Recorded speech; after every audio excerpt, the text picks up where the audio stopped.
আসসালামু আলাইকুম রহমতুল্লাহ। প্রিয় দর্শক, স্ক্রিনে দেখতে পাচ্ছেন এই নিউজটি, মানে পড়বো না, পড়লেও সমস্যা আছে, আপনারা নিজেরা একটু পড়ে দেখেন। অস্ত্র সমর্পণে রাজি, এই নামগুলো বলা যাবে না, এগুলো নামগুলো পড়লে পরে এই রেস্ট্রিকশন পড়ে যাবে। এর আগে অনেক সমস্যা হয়েছে, ঠিক আছে, চ্যানেল পর্যন্ত বাদ হয়ে গেছে। আচ্ছা, কে দাবি করেছে দেখতে পাচ্ছেন।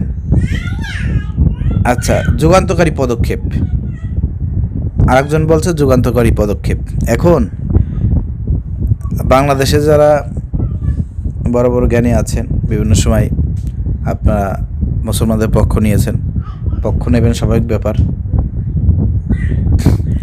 আমাদের সেই মাজলুম যে জায়গা, মাজলুম যে দেশ, আপনারা ভালো করে জানেন, তাদের নামও মুখে নিয়ে যায় না, কারণ সোশ্যাল মিডিয়া, ফেসবুক, ইউটিউব সব কিছুই হচ্ছে ওদের আন্ডারে। মুখে নাম নিলেও ভিডিও সমস্যা করে দেয়, ঠিক আছে, চ্যানেল বাদ করে দেয়। দয়া করে আপনারা বুঝে নেবেন। আমার মন্তব্য হচ্ছে যে এই যে অবশেষে শেষ পর্যন্ত এসে আপনারা যে এই অস্ত্র সমর্পণ করতে চাইলেন, রাজি হয়েছেন, এটা কি ঠিক হয়েছে? সারা পৃথিবীতে কোটি কোটি মুসলমানদের হৃদয়ে আঘাত করে, নিজেদের ঈমান আমল বিসর্জন দিয়ে অবশেষে আপনারা পরাশক্তির কাছে, মানে পরাজিত তো হয়েছেনই, মাথাও নত করলেন। অথচ আমরা কি করতাম? আপনাদেরকে নিয়ে গর্ব করতাম, আপনাদেরকে নিয়ে গর্ব করতাম। সেই আপনারা এখন আমরা নিউজে দেখতে পাচ্ছি আপনারা পরাশক্তির কাছে মাথা নত করেছেন, আপনাদের এই মানামূল সব বিক্রি করে দিচ্ছেন। এ হচ্ছে আপনাদের অবস্থা। তো এই চিন্তা ভাবনা আপনাদের সেই প্রথমে কোথায় ছিল? 70,000+ নিরীহ আমাদের ভাই বোনরা জীবন দিল, তাদের শহরটা তছনছ হয়ে গেল, স্বাভাবিক জীবন থেকে অস্বাভাবিক জীবনে তাদের পদার্পণ, অনিশ্চয়তার মধ্যে দিয়ে তাদের জীবন কাটতেছে। এই যে এত মানুষ মাজলুমের শিকার হলো, এত মানুষ শহীদ হলো, এই সবের দায়ভার কে নেবে? আপনারা যদি সত্যি সত্যি এই যে আপনারা যদি আত্মসমর্পণে, অস্ত্র সমর্পণে রাজি হন, তাহলে এই সমস্ত ক্ষতির দায়ভার আপনাদেরকে নিতে হবে। কি আপনাদের মনে ছিল না যখন 5,000 ক্ষেপণাস্ত্র আপনারা মারলেন? মনে ছিল না আপনাদের? হ্যাঁ, আজকে এই পুণ্যভূমি নাম সিনেমা মুখস্থ, মানে নাম নেওয়াও সমস্যা আছে। ফ দিয়ে নাম, ফিলিস্তিন, বুঝতে পারতেছেন? এটা যে আজকে ধ্বংস হলো, এখানে অনেক মানুষ, যে হাজার হাজার মানুষ শহীদ হলো, বাড়ি ঘর ভাঙচুর করে তছনছ হয়ে গেছে, শহরটা ধ্বংস হলো, এর পিছনে কাদের দায়? আপনাদের। কতিপয় কিছু মানুষ নির্যাতনের শিকার হলেও শহরে কিন্তু বেশিরভাগ মানুষই কিন্তু ভালোভাবে জীবনযাত্রা করতেছিল। কিন্তু আপনার মাঝখান দিয়ে 5,000 মাইরে দিয়ে ভাবছেন যে মানে আমরা সব কিছু জয় করে ফেলেছি। আপনাদের হ্যাডাম দেখাইতে গেছেন, হ্যাডাম দেখাইতে গিয়ে 70,000 মানুষকে আপনারা মৃত্যুর কোলে ঢলাই দিয়েছেন, পুরো শহরকে ধ্বংস করে ফেলছেন হ্যাডাম দেখাইতে গিয়ে। আপনি হ্যাডাম দেখাইতেন, সেভাবে পরিপূর্ণ শক্তি অর্জন করে তারপরে হ্যাডাম দেখাইতেন। আপনারা যে মাটির তলে যে সুড়ঙ্গ তৈরি করেছিলেন, কি বড় নেটওয়ার্ক তৈরি করেছিলেন, সেগুলো আরও মজবুত করতেন, আরও সময় নিতেন। কি দরকার ছিল ওই সময়টাই আপনাদের 5,000 ক্ষেপণাস্ত্র মাইরে একেবারে বড় নিজের ঘেরাম দেখানো? টিকতে তো পারলেন না। শেষকালে এসে আবার বলেন যে আমরা অস্ত্র সমর্পণে রাজি। হ্যাঁ, লজ্জা করে না আপনাদের? এত মানুষ জীবন দিল, শহীদ হলো, পুরো শহর ধ্বংস হয়ে গেছে, এখন অনাহারে কত শিশু জীবন দিচ্ছে, কত মেয়েদের ইজ্জত সম্মান নষ্ট হয়েছে। লজ্জা করে না আপনাদের? এই আজকে আমাদের এই নিউজ শুনতে হয় বাংলাদেশে বসে যে আপনারা অস্ত্র সমর্পণে রাজি হয়েছেন। আপনাদের লজ্জা হওয়া উচিত। এই যে ফিলিস্তিনি যে যা কিছু হয়েছে, নামটা বলে ফেললাম আর কি, মুখ দিয়ে বেরোয় গেছে আর কি, যাই হোক, এর জন্য এটা আপনাদের 2 হাতের কামাই। আমরা ইতিহাস দেখলে পরে দেখি 1950 সালের আগেও নাকি এই পুরো ভূমি নাকি ফিলিস্তিনি ছিল।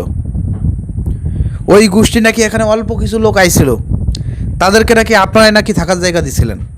তারা নাকি আস্তে আস্তে আস্তে সব কিছু দখল করতে করতে আজকে নাকি বেশিরভাগ জায়গায় নাকি দখল করে ফেলেছে।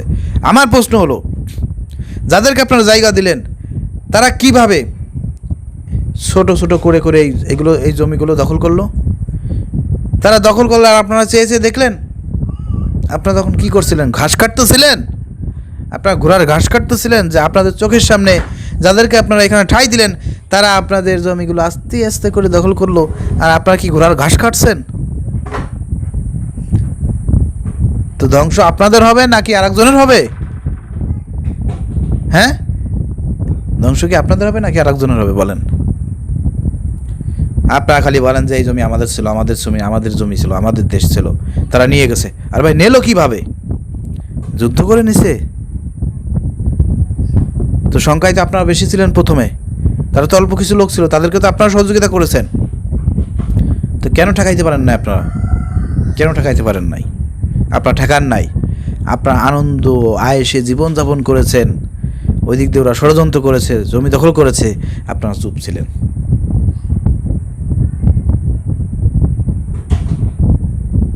নারী নিয়ে ভর্তি করেছেন। অনেকেই মনে করে যে বাংলাদেশের যে ওই দেশের মানুষ মনে কী বড় ইমানদার, মানে কত বড় মনে যে ইমানদারিরা ফিলিস্তিনি মানুষ হয়ে গেছে, বড় ইমানদার। স্বাভাবিক জীবন যখন তাদের চলতো সেখানে পতিতালয়ও ছিল, ওই না গান বাজনাও ছিল, তারপরে আপনার অন ইসলামিক কর্মকাণ্ডও ছিল, ঠিক আছে, সব কিছু এখানে ছিল। ওইখানে মসজিদুল আকসা আছে বলে মনে করেন না যে ইমানদারের পাহাড়। ওই যে সৌদি আরব মক্কা মদিনা আছে বলেই মনে করেন না যে সৌদি আরব বড় একেবারে ইমানদারের ঘাঁটি হয়ে গেছে। না, সৌদি আরবের অবনতি বাংলাদেশের চাইতেও খারাপ। সৌদি আরবের মানুষ ইমান আমল আকিদা বাংলাদেশের মানুষের চাইতেও খারাপ তাদের, ঠিক আছে। জুব্বা পরে আকাম করে, ঠিক আছে, তাদের পরিণতি আরও ভয়ঙ্কর, তাদের পরিস্থিতি আরও ভয়ঙ্কর, বুঝতে পারছেন? হক কথা বলতে পারে না ওই সব মসজিদের ইমাম সাহেবরা, মক্কা মদিনার ইমাম সাহেবরা, যারা হক কথা বলেছে তারা জেলখানায়, বোঝেন নাই? তো যাই হোক প্রিয় দর্শক, আসলে এগুলো তাদের দুই হাতার কামাই ছিল। লাস্টে যে তারা পরাজিত হলো, এই মাথা নত করলো, আজকে এই কথাগুলো বলতাম না। আজকে যে তারা এই যে আত্মসমর্পণে রাজি হয়েছে, এটা যদি সত্য হয়ে থাকে, এই যে কথাগুলো বললাম এই কথাগুলো সঠিক, আজকে বাংলাদেশে বসে আমাদেরকে এই কথা শুনতে হয় তারা অস্ত্র সমর্পণে রাজি হয়েছে, তার মানে কি মাথা নত করলো, জীবন দিয়ে দেন শেষ পর্যন্ত। 70,000 মার্চের নিরীহ মানুষ, আপনাদের অসংখ্য নেতারা মারা গেছে,